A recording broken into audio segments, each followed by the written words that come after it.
top 10 defense like I know we should be. Tom, better than Pete? Tom, in making that move though to be more involved in defense and such, obviously you have a new offensive coordinator too, and I think you enjoyed that part of making sure you were all in on the offensive side of things too the last several years. Taking on this added role of coordinating defense, then how are you restructuring that a little bit on the offensive side then to make all that move smoothly as well? Yeah, I think that's a great question. And so, bottom line for me is I'll still continue. That's one thing by not coaching a position defensively, I'll still be involved. When they have, I'll be in all the quarterback meetings like I have been at that time. I've done that with those guys, and that'll help me be able to do that and to be able to structurally manage what they're doing. But obviously, it's also which I've never done. I've never sat in there when they're scheming. That part of it has been done separate in the last couple of years. So that will remain the same. But obviously, Coach Bell will be the offensive coordinator, be calling the plays, and has his staff that he'll be utilizing. So the good news for me is I feel like that I have a pretty clear understanding of what I want on that side of the football, and it's his responsibility to articulate that and to be able to manifest that on a daily basis to our team. And so, like I said, I don't think behind the scenes it will feel a lot different. Like I said, I spent predominantly most of my time with the defense the last couple of years, last 3 years, but would obviously maybe spend a little bit more time with them than I will now. But trust those guys and excited about the change we're going to make on offense. We'll go Pete and Sammy. And the question is for Chad. Pete DePrimo, IU Athletics. Talk a little bit about your coaching defensive philosophy. I assume this is Tom, you're the aggressive type coach. How do you assess your approach to defense? As you look at how we're going to be structured and how we're built, this is the Indiana way, right? The Indiana system. When you talk about the takeaways, the tackling, the effort, that defensive DNA, that's not going to change. The things that we're going to value of, as you said, of being aggressive and really wanting our kids to feel comfortable and confident in the system, to know their system, to feel comfortable and confident in their fundamentals and their technique. All right, because when you can put those two things together, you know what to do and how to do it. Build that through spring ball, preseason camp. Then as you get into the season, it's going to allow them to really learn and study and know their opponent. Right? If you can build them to the point where they know their opponent, and I used to work for somebody who used to say, think players first, plays second, right? And making sure our guys, again, understand their system, have a confidence and belief in that, have a confidence and belief in their fundamentals and technique. Then to be able to match it, how do we go attack an opponent? And then finally, the great defenses, they do those three things, and then they play with phenomenal effort, they play with passion, they play with physicality. I don't think that's going to really be a whole lot different than what we're looking for here. And that's, I think you find that a lot of, as I said, great defenses, they do those four things, and they do those four things very, very well. And that's what we're going to be building here. Sammy and Ken? Sammy Jacobs from Hoosier Huddle. Coach Wilt, you've coached mainly your career on the defensive line, switching to linebackers.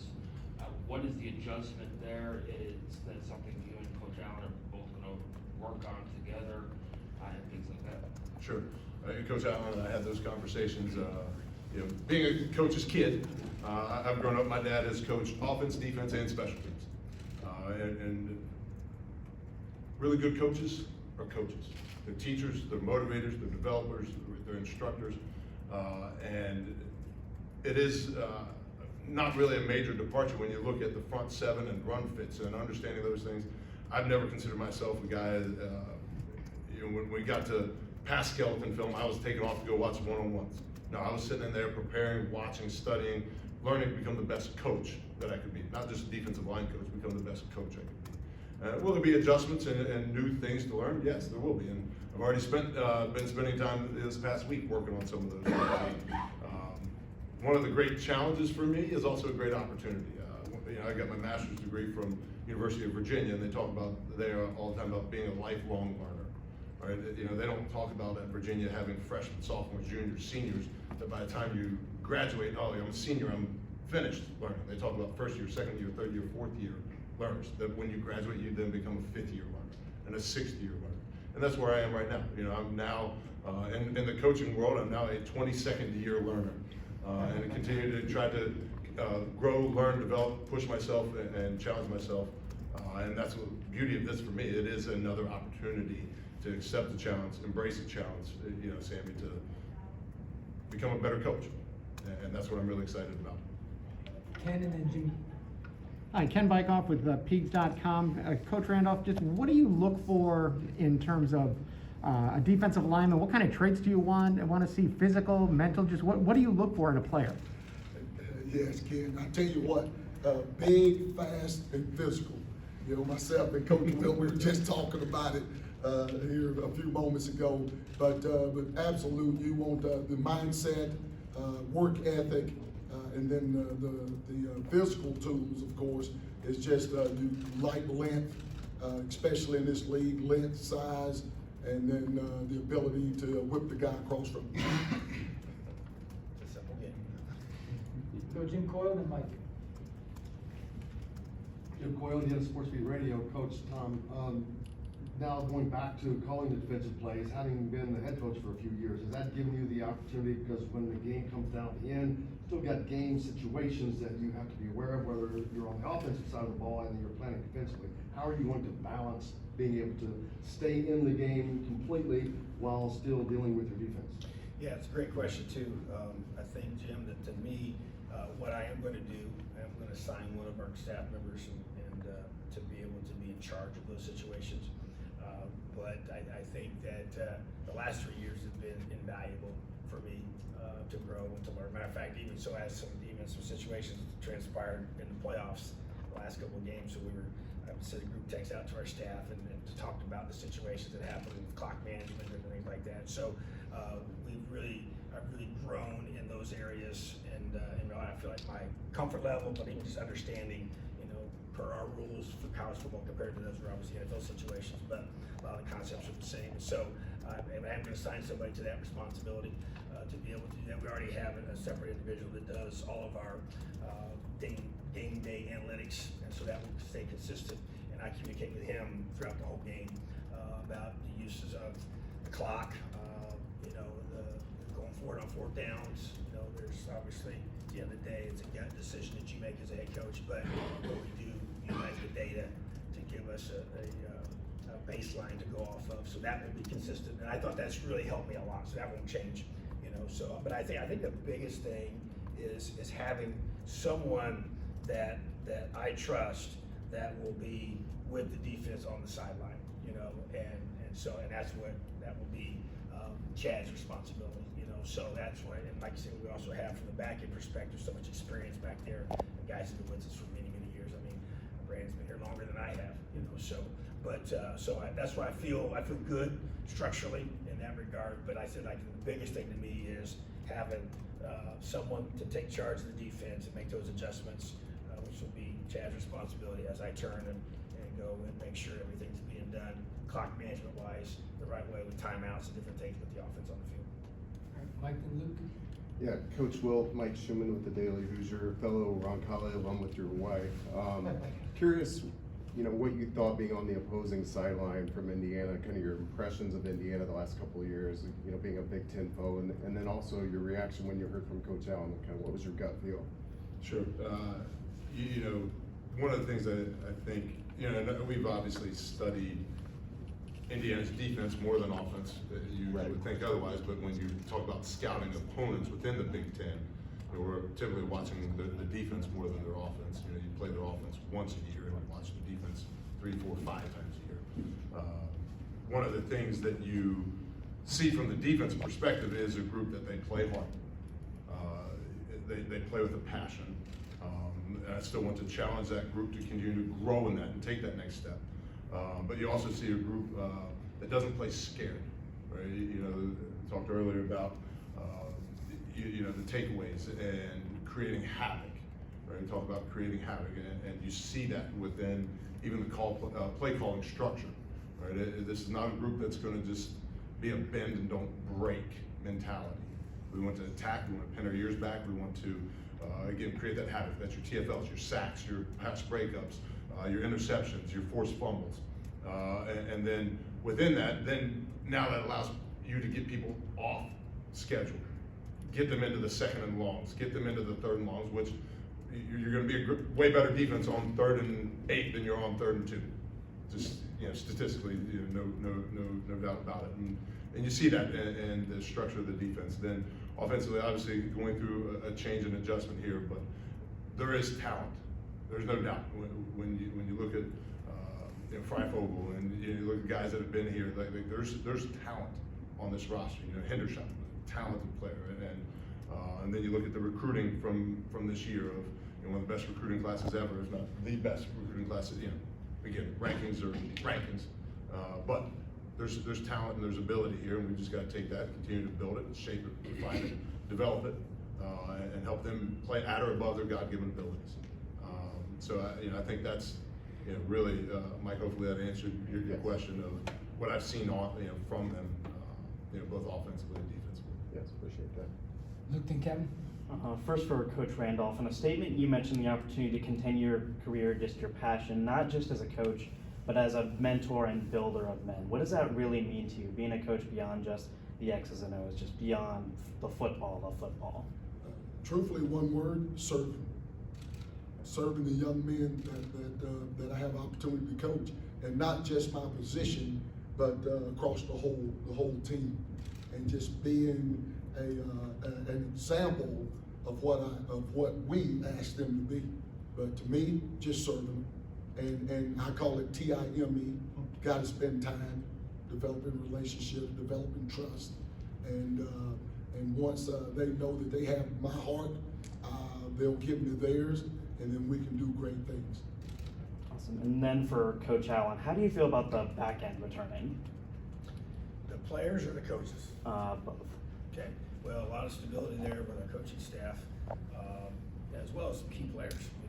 Some of the best players that I've coached here. Tyler Mullen is a returning first-team All-American. Was injured most of last season, didn't get to play very much healthy. And then Jalen Williams, another All-Big Ten returning guy, and Monster, an All-Big Ten safety that's returning. So you got Fitzy that's played so much football for us, just a really good football player. So excited about that group, and the guys working with them as well. And so just want to make sure they're put in the best position possible to make the most amount of plays. So we got to get back to create takeaways, which we have to have. That's been a staple for who we are and what we do, and so that's really probably priority number one. And those guys are a huge part of that. The guys up front are the catalyst for that. With creating those negative plays, those havoc plays, those disruptive plays, force offenses to make those mistakes. But I think that group of players, we got some young guys that we've recruited, and guys that are here that are the next opportunity to step up. Jonathan Haynes, to me, is a young man, did not get to play much last year due to an injury. Have high hopes for him. Josh Equinetti, same thing, missed a lot of games with an injury, but he's got a great opportunity to grow. Bryson Bond, same thing, I can go on and on. I think even David Cole Jr. Just really saw a lot of things the last few weeks of the season to be able to a group of guys and their stuff. Maurice Freeman's another one that's tries to come here as a true freshman, played a little bit, got some special teams time, and expect him to step up and elevate himself. And then you never know, Pierre's a guy that proved his value last year. He's such a versatile player, and he's returning and just a lot of experience. We've got a combination of both experience and some young guys to be able to put together an excellent secondary, in my opinion. All right, Kevin, and then we'll wrap up with Dustin. Yeah, Coach Wilt, Kevin Brockway, CNHI. First of all, welcome to Indiana. I'm just curious about the talent. You alluded to it before, how much that was maybe a draw in taking the job. The fact that, Tywone Mullen, All-American, Hassan McCullough might be the best recruit that Indiana ever had. How much, you're looking forward to working with them? And how would you describe yourself as kind of a communicator with players also? How do you kind of give and take with them? Sure, Kevin, I appreciate that. As I alluded to, we've seen. Being here in the Big Ten, I've seen the talent, seen what they have. Beauty of these little things we carry in our pockets now. It's easy to go look anybody up at drop of a hat and be able to go, okay, how many guys were back? How many guys are returning? And to make sure, okay, listen, this is in a position that's to continue to build, like you said, whether it's the returners like Taiwan or the incoming guys like Deshaun. But you know, you knew that there was, again, that talent was there. And as we all know, I mean, I alluded to it earlier, right? Think players first, play second, right? A guy that can, there's guys that can naturally rush the passer. There's guys that can naturally cover. And those guys are here in this locker room, in this roster, as Coach Randolph mentioned also. Then it's about motivating and developing those guys and getting the best out of them. As a communicator, I really believe coaching is teaching. I was told long ago, right? The definition, if you look at the word coach, it goes back to the 1500s in France and Hungary of literally the definition is to carry, to take, to transport. You look into the Wild West, right? The stagecoach, what did they do? They helped deliver, take somebody from point A to point B where they wanted to go, take them from where they are to where they want to go. And that's all of our jobs as a coach, is to help take these young men from where they are to where they want to go. And then you've got to understand who that young man is. Everybody is different. You can't coach every young man the exact same. You have to find, as Coach alluded to, and talk about those relationships, taking the time to get to know them. And what is going to motivate them, what is going to push them, what is going to challenge them. Some guys are the guys you put your arm around, you whisper in their ear and you talk to them. Hey, that's not what we're looking for. Hey, that's really good. Some guys want to be praised verbally or loudly, and some guys want to be criticized and need to be criticized quietly. Other guys are the opposite, and they just have to take that time to get to know these guys and communicate with them in ways that will connect with them. Do I do that loudly sometimes? Absolutely. We're coaches. I'm not going to sit here and say I'm completely always passive. Sometimes there's an urgency about what we're doing and how we got to get it done, and you got to put your feelings aside a little bit. I understand that. But ultimately, at the end of the day, it is about those relationships and getting to know these young men and what motivates them, where do they come from, what is their background. And certain guys, you can't talk to them a certain way, especially not in this day and age. But at the end of the day, like I said, it is about connecting with them, getting to know them, and that maybe that relationship is so strong that if I say something to you loudly that you don't like, you still know where I come and how I feel about you. And it's about, one of the things my dad taught me as a coach, it's never about the person, it's always about the action, right? That you don't coach the action, or you coach the action negatively, not the person negatively. Praise the person, don't coach the action, or don't coach the person negatively, coach the action negatively, praise the person. So, hopefully that answered your question, Tim. Dustin, last one. Tom, I think when we asked Coach Warren sometime during last year about why takeaways were down, one thing that he said was that you guys were in more of a man vision where prior to, especially in 2020, you were kind of in all zone vision where everybody had their eyes on the quarterback. Is that something you want to go back to? Is bringing more points that everybody's eyes are on the quarterback primarily? Yeah, we will do everything we have to do to make sure that the takeaways go back up, because they, in today's game, I think it's, there's a lot of things that are, structured in a way to help there to be points scored, which is why people like watching games. 9-7 isn't as appealing as 47 to 45, right? And so I know how I feel about that. But bottom line is that the takeaways are a big part. You're going to give up some yards at times, but that's how you eliminate possessions. And so to me, playing with more vision gives you an opportunity to do that without question. So, and I just think to be able to play fast and physical, to be able to create that disruption is the focus. And takeaways, tackling, and effort, that doesn't change. That's who we are. That's our DNA. Always has been, always will be. And but yeah, I think structurally, schematically, there's things you can do to help yourself with that, and that's definitely one of those things for sure. All right, thank you guys. Awesome. Have a great day. And Leo.